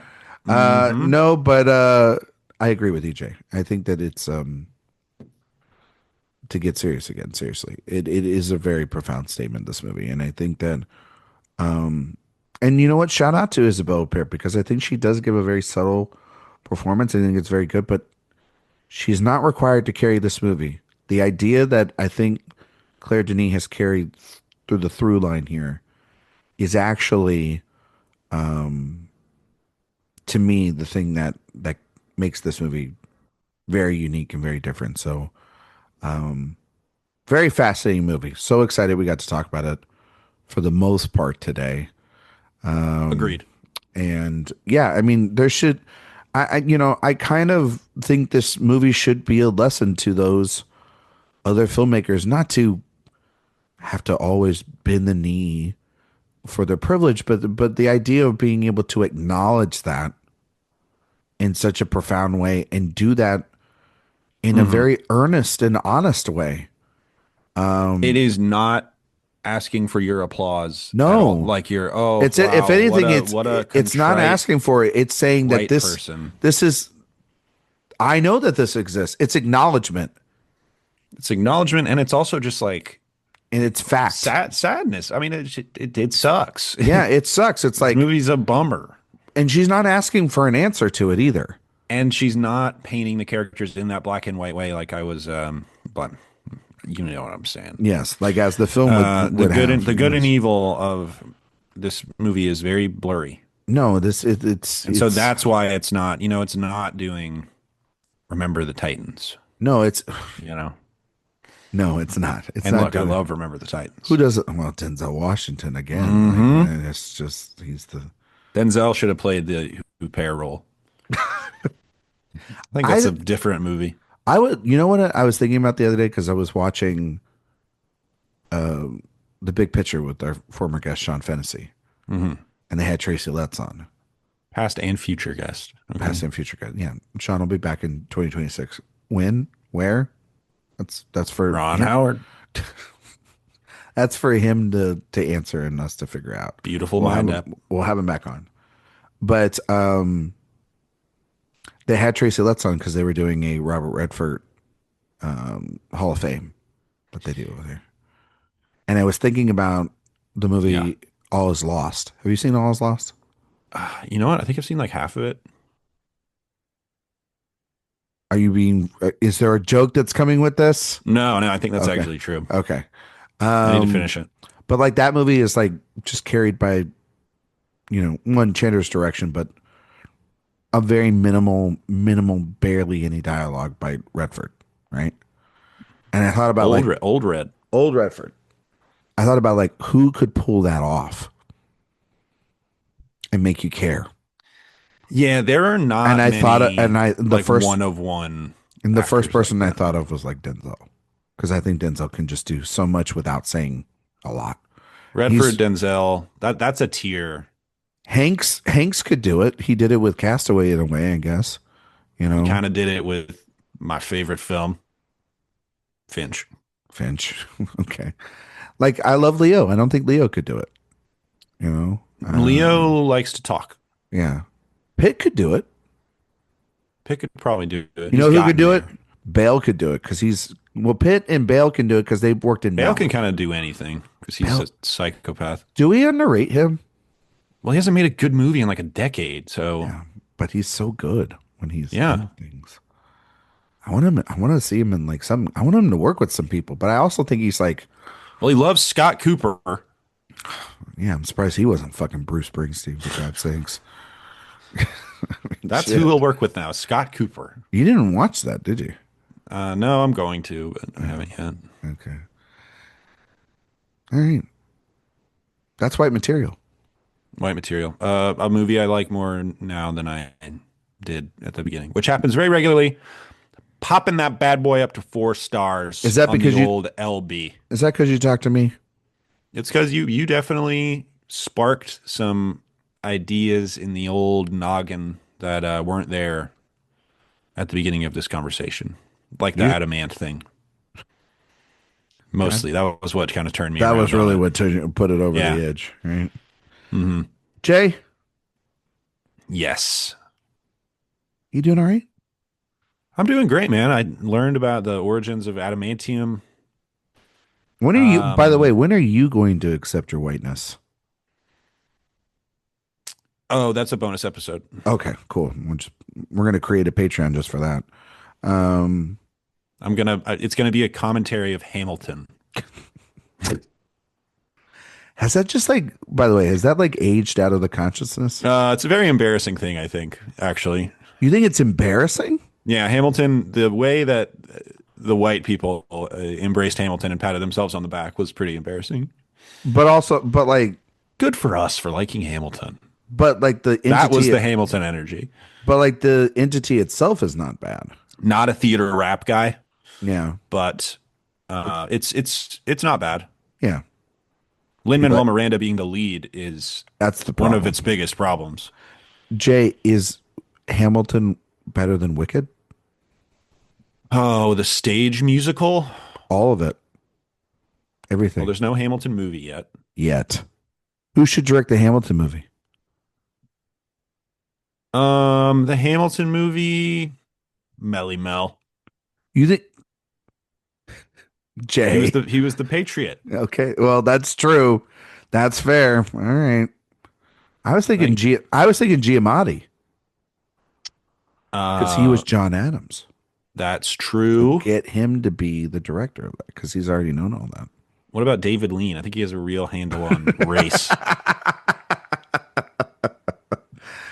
Oh boy. I'd say honestly, I hope that that is a If David Lean did it, he would hire all white people and still put them in blackface and say that that was the revolutionary, bold choice. like Jeremy Irons as Aaron Burr. Yeah. You know, you ever seen that clip of Jeremy Irons? That's crazy. Of like he's like Where he's talking about marrying his son, marrying your son, marrying sons. Yeah, because that's and he not just says it incest. so plainly. Because yeah, and he's just like, and the guy's asking him like the guy's face is like, I guess I have to ask a follow up question here. And I can't remember what the question was, but in my memory, it's like, No, if you what's your watch the favorite full what's your thing, favorite ice cream flavor? yeah, and then he's like, Well, let so, me tell you about the history of marriage and incestuous relationships. What's stopping you from marrying your son? yeah, be prepared. Exactly. Jay, before we get out of here, we're going to test your award season knowledge based on the film we just reviewed, White Material, in a segment we call "It's an Honor to Get Nominated." Jay, I think you know the answer to Yes. this question. I don't think it was nominated for any Oscars. That is correct. That is correct. What did Raj give it? The Raj Man? Yeah. I don't know. Well, he has a 4-star system and he gives half stars. So what did he give it? Oh, you're asking me to guess. Yeah, I'm asking you to guess. 3 stars. That's rookie numbers. He gave it 3.5. 3.5. 3.5. Okay. That's what I'd give it on a 4-star system. 3.5. Mm-hmm. But you give it 4 stars on a 5-star system. Yes. Oh, okay. I think the translation's pretty close. So, okay. All right. Okie dokie. Would you give it any noms? This was the King's Speech year. This movie came out in '09. So this would Seeing be it on all the 2010 best of lists. Oh, did it wait till 2010 to get released? Maybe it was like in festivals in '09. Maybe. Hey, No, it says September 6th, 2009. Whatever, we'll do it 2009. was released in the US November 19, 2010. Okay, there you go. It premiered in '09 at Venice. But yeah, So call it 2010. so it's 2010. So yes, this would be the year of King's Speech. What a winner that was. It's better than that movie. Yeah, but I don't know if I would put it in the 10. You're saying if you could replace 10 movies from the whole year, you're saying it's not a top 10 film of that year? No. I mean, I think it's better than 1, 2, 3, 4, 5, 6 of the nominees. I'm assuming you're keeping in Inglorious Bastards. Oh wait, no, that's the Wrong year year. before. You're keeping in Social Network, Social Network, Toy Story 3. Toy Story 3. Uh, are you a fighter guy? Not really. Okay. The kids are all right. You're not. Are you a Winter's Bone guy? Grit, baby. Grit. That's what it is. Because I know you're not an Inception guy, and Mm-mm. that's in there. And then King's Speech. What else am I missing? I think it might actually be 7. I think I might have miscounted. What am I missing? No, I think that's all. Just the 3. Oh, okay. I But said like, 6, but I think I meant 7. what are the 10? Oh, of 2010? Yeah, I don't know. Let's see. that's what I'm asking you. Trying to remind God, myself. Ryan, you are so pushy. It's unbelievable. 2010. Do it now. Scott Pilgrim, I like more. Blue Valentine, I like more. Oh, I was talking about the top 10 at the Oscars. I was What? asking you what the 10 films nominated were. Black Oh, Swan was also nominated. oh, yeah. King's 127 Speech, hours. Black Swan, Fighter, Inception, The Kids Are All Right, 127 Hours, Social Network, Toy Story 3, Quentin Tarantino's second favorite movie of the century, Yeah. True Grit, and Winter's Bone. The motherfucker won't watch Toy Story 4, Really? and he's not going to watch Toy Story 5. This one sits outside of my top 10 of the year, Yeah. personally. So what do you have? Like Scott Pilgrim? Social Network, Scott Pilgrim, Toy Story 3, Blue Valentine, Oh, True Grit, Somewhere, Unstoppable, oh shit. Meek's Cutoff. Mm-hmm. You ready for this one? Sure. MacGruber, Mo Gruber's got to be up there. Senna, Shutter Island. I have above it. Uh, it's in that area now. Then it's like, do I like Animal Kingdom more? Do I like The Town more? That's kind of where Uh, it sits. I It's like better the than The town. Town. I really like Animal Kingdom. Yeah. Yeah. I yeah, I gotta relook at some of this list. Try and move some stuff around. It's been a while. Edgerton, Mendelsohn, Guy Pearce. You know what movie I wanted to rewatch? What's that, buddy? One of the more depressing movies, The Proposition. Oh, that's a good movie. It's a Was good that this movie. year? No, it wasn't this year. What? It was like 15 years ago. No, but I'm talking no, not this year in 2025. I'm talking about Oh, 2010. The year we're talking about. 2005. 2005. Okay, thank you. Doty Bird. I'm I talking was about like, now. I know. I was like, is there another movie called The Proposition that I'm not aware of? No, that's a great movie. It's a Mhm. great movie. I love that movie a lot. Uplifting. Um, yeah, I mean, like I think like I just got the 4K of The Town. Um, it's great stuff. It's a It fun really movie. is. It's a fun movie. And where are you at now with did you see Running Man? Yeah. I wrote the review of it, of Oh, course, that's right. on That's right. the website Where do you awardswatch.com. think we're at with him? With Glenn? with Edgar Wright? No, Glenn, we know where Oh, he's at. He's a movie star. He had a flop. Big deal, not his fault. Edgar Wright, just no longer a director whose films I will anticipate. Wow. That's kind of where I am now. He's on a massive cold streak. It's kind of astounding how anonymous Running Man is. Yeah. For a guy that's supposed is all about style. Hmm. It is completely It is devoid like of his voice. workmanlike. Yeah, it's very devoid of his voice, Hmm. which is yeah, like a I mean, I think oh, yeah, it's I did not like it. I did not care for it. Yeah. So, I can't and believe can't Social believe he's Network didn't win this one. yeah. Yeah. Well, you know what? We're going to talk about that this weekend on the main show. Has my main man Finchy, he's never won an Oscar, right? He's never won one, buddy. I don't think he's ever going to win He's not one. going to win one No, because he's which in is Netflix land. yeah. I mean, unless he wins like one next year for the Tarantino movie That's crazy. I watched Gone Girl in a theater. and I was just like, no, in October. Oh, okay. Oh, well, And you I did was just watch it in like, a theater when it came out. I did. Okay. We do not appreciate this guy enough. No, correct. He is a master. Yeah, we have undervalued this man. What do you want me to tell I you? mean, after I watched that and we watched, what did we watch? We watched Seven as well. Yeah. I really was just like, I like this guy as much as PTA. Ooh. Like he's like tied. Okay. And then, That's but high then, praise. I mean, you liked what was it? You liked The Killer? A lot. Yeah, it's a good movie, right? I mean, it's no one battle, but it's great. Oh, I mean, how many movies are one battle, Jay?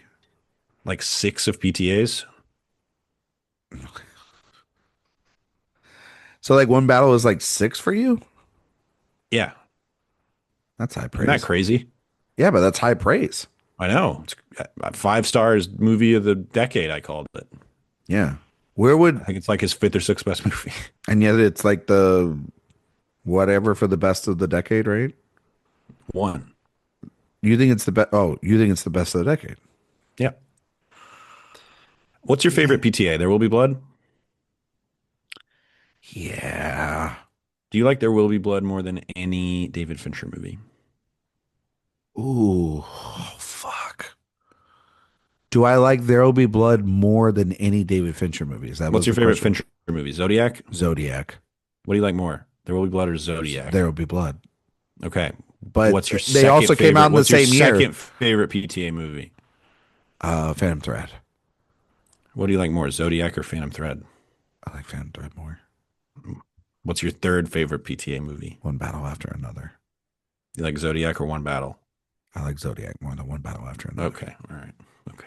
Yeah. But that's also because I've had Zodiac longer, though I've seen one battle 10 times. So it's. I think I would go, if I'm combining their filmographies, I think I'm going But I got to say, Master Zodiac. can I say, but yeah, I mean, the Master's up there. Like, Fincher's never made the Master. But also, I must say, I think that while PTA has made, I mean, he's made, I think, the best film of the last 25 years with There Will Be Blood. I think he's made the best film of the 2000s. He's made one of the best films of the 2010s, like top 3, 4 with Phantom Thread. And then, like, yes, one battle after another is easily like either one or When was The two. Master? 2012? Yeah, it's 2012. So that would be like two behind Yeah. Tree of Life for me that decade. It's either Moonlight, Mad Max Fury Road, or Phantom Thread for me. Or Tree of Life. That's right there. Those are my 4. That would be my letterbox The big 4 for four. the decade there. And Inside Llewyn Davis, that would be the 5. Like those are phenomenal films. But then somewhere in there's that asshole Quentin Tarantino with Once Upon a Time in Hollywood. Because God damn it, that movie's perfect. But Adventures of Cliff Booth coming soon. I'm excited for it. I know Jay's nervous, but I'm excited for it. Uh, But then But I watched yeah. Gone Girl and Seven, and I'm like, I mean, he's not going to make a bad movie. no, he doesn't make bad movies I know. because we're Every Mank boys. We're Mank boys. I think there's one movie of his that I have at 4 stars, maybe 2, and then every other one is 4.5 or 5. No, I think you. I mean, don't you have the game at like 3.5, or did you rewatch it Rewatched it. and you liked it outside? Absolute ripper. You liked it outside of the context of seeing it after fucking what was it 7. 7? Yeah, because it doesn't. Rocks. It does no favors for it doing that. You It know, rules. It rocks and it rolls. I That's got to what I'd say. rewatch it. I got to give it a rewatch. Yeah. Um, Man, that Zodiac, Ben Button, Social Network, Dragon Tattoo, Gone Girl. Oh, what a run. it's a good run, isn't it? It depends what you think of Button, and you know I love me some Button. I love buttoning it up. Yeah, it's really Anyway, good. great white material episode. Yeah, great white material episode. But no, what I was gonna say is Fincher might have made the movie of our generation, though. Sochnet. Well, we got to see what my man has. Shut the fuck up. Oh, for the social reckoning We got to see what Sorkin's got up his sleeve. sleeve. Talk about a visionary filmmaker. That's for sure. What I love about him is that when he actually shoots his movies, he closes his eyes. It's just like throwing a dart at a board, Yeah. seeing wherever it lands. God, is he truly the worst director we have right now? No. But of the people that think they are like artistically great at this. Like the people who consider themselves true auteurs. Yes. He Oh. thinks mighty high of himself. I doesn't still he? haven't seen Caught Stealing. So you can have the definitive take of Aronofsky's bad or not? Well, I know he's not good, but is he That movie bad? That movie sucks. With you have Austin Butler, and you can't do a single thing interesting. Just like momentum wise with that movie. It just, oh, I mean, McKay's on a tough run. okay. I'm so glad they got rid of that one movie. Like Netflix, I think Jason Reitman's seen better days. Reitman's a nice guy, but yeah, his movie taste have been really poor lately. Bobby Z. Bobby Z? It's tough sledding out there for him right now. Well, you basically like just like throwing him to the wolves, haven't you? I mean, his run is unreal. Yeah. But he's I think also, he's the worst. I think he's the worst one. you think he's the worst director we have working today? Here, Pinocchio, The Witches, Welcome to Marwen. Those are his last four films. Of course, you know me. Welcome to Marwen Defender has logged on. Yes, sir. It's a 3-star film. Can't believe you logged on for Welcome to Marwen, you fucking crazy bastard. You're so insane. Jay, Yeah. tell everybody where they can find you and all your work on the internet, as well as also your recommendation of the week. David Ayers. David Ayers tough. David, Oh, Snyder, what about do the Russo brothers count? does Snyder count? I can't help but kind of respect old Zachy Poo. I kind of feel bad for him. He seems like a genuinely nice He guy. seems He's like a had decent pretty fella. tragic David Ayers seems like a last piece of few shit. years. Can I say one name? Isn't that they're not the worst, but like, man, talk about somebody that's like, they went from making a really good indie film their first go round, and then every movie since has just been absolute dog shit. Jim Cummings, Well, your favorite guy, I was a fan. I until mean, he like like cussed you out. what counts? No, Jim Cummings did not cuss me out. Oh, that was Cooper Rafe. That was Cooper Rafe. Yeah, you're not gonna watch that new show with him and Mark Ruffalo. Is that a thing? Yeah, it's got like a six. It's like Lily Reinhart, him, Mark Ruffalo. I think it's on Mubi. I mean, it's a TV show, so I'm probably not going to watch it. But Yeah. I mean, Rob Reiner. Ooh, Reiner's bad. Does John M. Chu count? I think he does. Okay. I think that's Jay's and mine answer. All right. Recommendation. Where they can find you. Oh, recommendation. Been watching so much stuff. Where can they find you first? That's what you're supposed to do first. You can find me at awardswatch.com for any writing I might be doing. Keep listening to this pod, of course. It's the best show in the world. Best show around. Letterbox, J Ledbetter, Twitter at Mr. J Ledbetter. I think I'm privated right now. I don't know. I don't really tweet. You privated your account? Job stuff. Okay. I don't blame you. My recommendation, you know what I dug the hell out of? 28 years later. Oh. I loved it. That is such a bold piece of filmmaking and scoring and even performance. I think the last 25 minutes It's pretty of great. that film, that's the hardest I've cried in a movie this year. And I don't even think it's relatively close. You didn't cry The way that movie after deals another? with which one? One battle, you didn't cry? I don't cry at one battle, no. Oh, you're a sick man.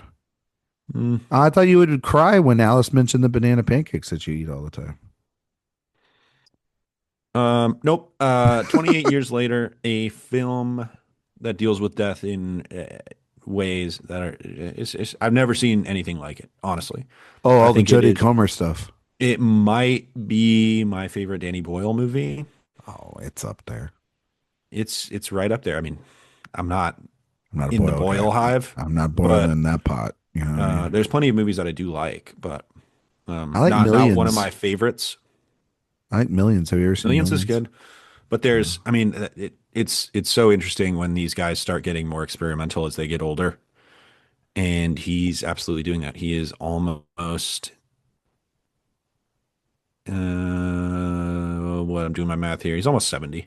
Yeah. So yeah, he's And getting him and older. Garland getting back together and writing this. And Man, he really hasn't made that many movies I like. no, he doesn't. It's a bleak list. But he's, you know what? When we were growing up, he was like a guy that was him and Fincher were moving the digital format forward, you know, Yeah, and 28 Days and Later was a revolutionary film in its own right. well, and then It, that's what led to him sweeping with Slumdog, you know, is that pushing this digital camera technique forward into the what it is now. Some say yeah, for 28 better, years some say later for looks worse. like they put it on, shot on digital, put on celluloid, put in a paper shredder, reassembled, and then they projected it. Yeah. That's what 28 Days Later looks like. Did you 28 Years Later has a lot of fun iPhone stuff. I mean, it how are really is you doing stuff in a movie that I've never seen before. how are you feeling about uh The Nia Bone DaCosta, Temple? Nia DaCosta's The Bone Temple? I'll see it. It's got Rafe. So it is the direct sequel to this. It comes out in a month. I haven't seen Hedda. I see it next week. You should see Hedda. Hedda's a good movie. Yeah, that's what I hear. I really liked Hedda a lot. Tessa might be Tessa's definitely in my top five for actresses. She's really close to being my winner. I You want a feel hot take? important person.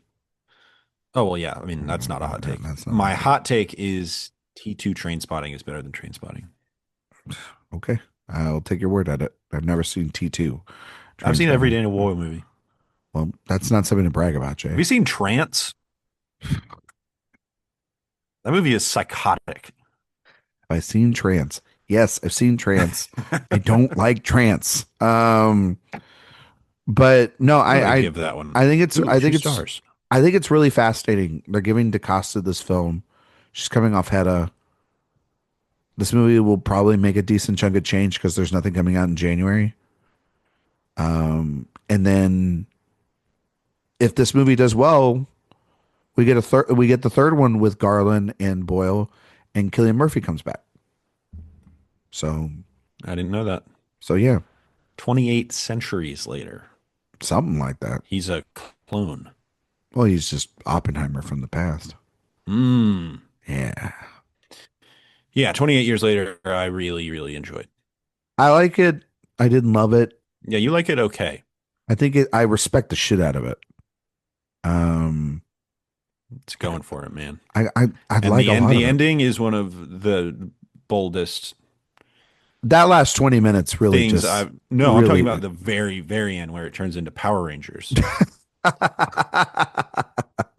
well, you read up on all that, right? And what all that is. Yes, and I everything, understand the cultural references to that. landmarks. And I think Yes, that that's the stuff that I hope that DaCosta gets to tackle and explore in the Bone Temple a little bit. I think Garland's writing as well. So Garland's working.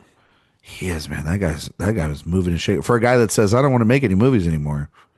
Sure making a lot of fucking movies. Isn't he? He's making the video game movie Elden Ring.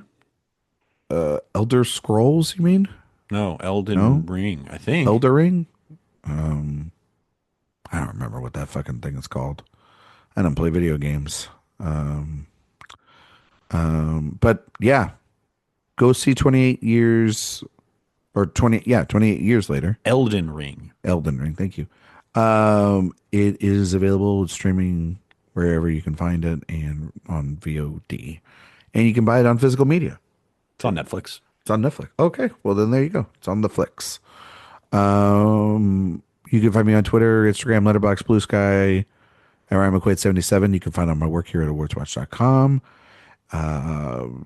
If you like this show, we have another show. It's the main show that's released on Mondays. iTunes, Spotify, 5-star reviews while you're on the website. Please sign up for the newsletter. It's the best place to get all the news, reviews, interviews, podcasts sent to you all in one place. Recommendation of the week. Jay, I got a double header for you. Uh-oh. So, Jay's been around me to know pretty much, I think, all my number one movies for the last 8 years that we worked. In the pandemic, Jay, what was do you remember what my number one movie of 2020 was? Was that the Tenet year? Yeah. What was your favorite movie? Absolutely not. That year is a black hole.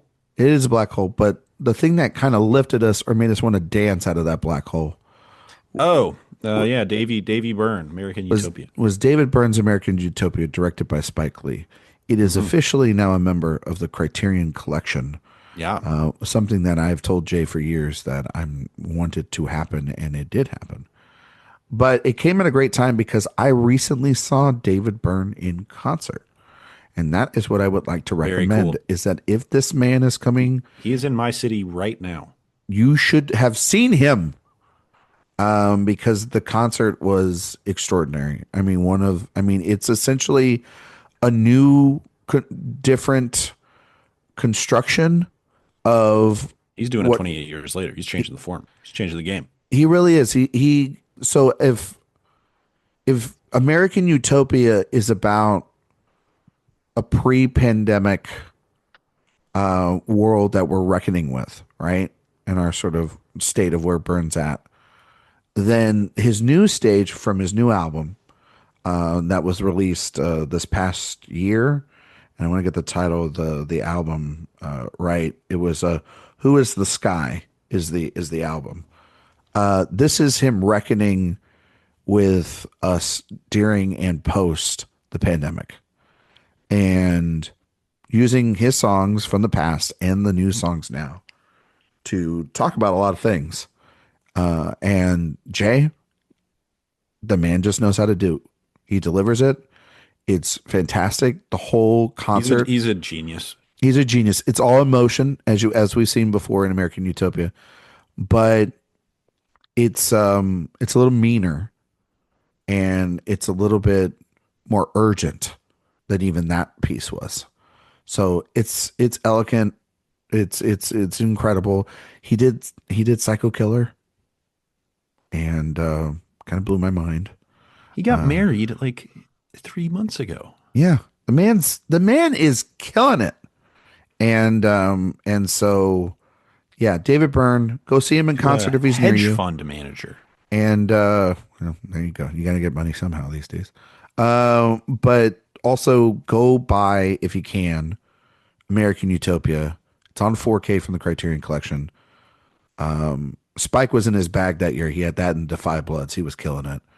And so just go and watch that. It is a Jay loves it. I love it. It's not stop making sense, but it is essentially just a continuation of these of the mind of David Byrne. And check out True Stories, True a stories, masterpiece a masterpiece. that he directed. This man doesn't everything this man touches is fucking gold. So, and he's a fucking national treasure. And truly, if you want to feel Jay, if you want to feel at home with your white brethren, you go to a David Byrne concert because That is true. David Byrne is white material. he only makes white extremely material. He only makes white material. I gotta tell you, there was a guy like he encouraged dancing. He had like a whole like pre-recorded speech and everything, and wanted us off our phones. But like, you can dance all you want and all this stuff. There was a guy. He looked like the cousin of the bald-headed Six Flags guy. You know, Okay. and he was a little taller. You know, like he got the tall gene in the Six Flags family, and he was just like flailing his arms like this. You know, and the listeners can't see it, but it was wild. He was moving and shaking. There was nobody around him, so he could do it, but the people behind him must have fucking been pissed. But I'm guessing I'm guessing that audience looked like TC Williams high pre-integration. I will say that myself and the wife were one of the few, the proud minorities in the crowd. No, you're Irish. Yeah. Well, you know what? And it was great too because it was 100% Irish. it was the thank you, dick. But it was at Bass Hall in Austin, which is across the street from DKR, where Texas plays football, and it was 2 days before. It was the day before Thanksgiving, so it was kind of cool to like walk around and see all the stuff being put up, you know, and all the VIP areas and everything for the game. To see the calm before the storm, and the calm was a fucking rock concert from David Byrne, and then to kick the Aggies' ass a couple days later. It's a pretty perfect weekend, if you ask me. Look at that. Pretty perfect. Look at that. Very cool. Very cool stuff. But Jay, if you can, if he's still there, If you He's missed your literally shot. there as we speak Oh, damn it. for the last time. I'm sorry. Well, if he comes back around, take Allie. You got to pod it out. You You got to got to go. pod. Sometimes the pod calls. I think David Byrne would actually appreciate that. So he'd be like, He's coming commitment. on for the Ron Howard series. We're never doing a Ron Howard series ever. I still want to do directors who made one film series. I think we could That's do my that. dream. Yeah, but like Ron Howard is a director that should have only made one film, but he We're not doing Ron Howard. If we did a Ron Howard series, it would be like 3 long, even though he's made 35 movies. why? Because there's only We would three just pick good. the 3 that we like. Yeah. I Apollo think we'd have 13. Apollo That 13. might be it. I like Cinderella Man. Cinderella Bland. I feel like you would love to talk about A Beautiful Mind. So what was that new one he did this year? Eden? He did, yeah, Eden. Rush He did is good. Rush is good. He did the, I need to see Eden. That was very intriguing to me. Yeah. Erotic thriller starring, directed by Ron Ron Howard. Howard was something that was intriguing. of Obviously, hot we people. do The Grinch. I kind of feel like, yeah. You know, one year we should do like a holiday film, like, series. That would be fun. Yeah.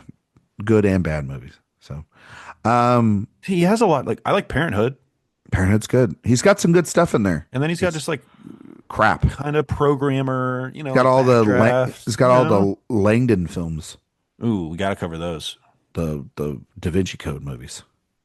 And of course, legitimately one of the most important movies of this decade. Hmm. That Elegy. Oh, yeah. It's time to get elegaic. I hate you. Okay. We will be back next week if I haven't strangled this person to talk about Let the Sun Shine In and continue our Claire Denis movie series. Thank you all so much for listening, and we'll see you all next time.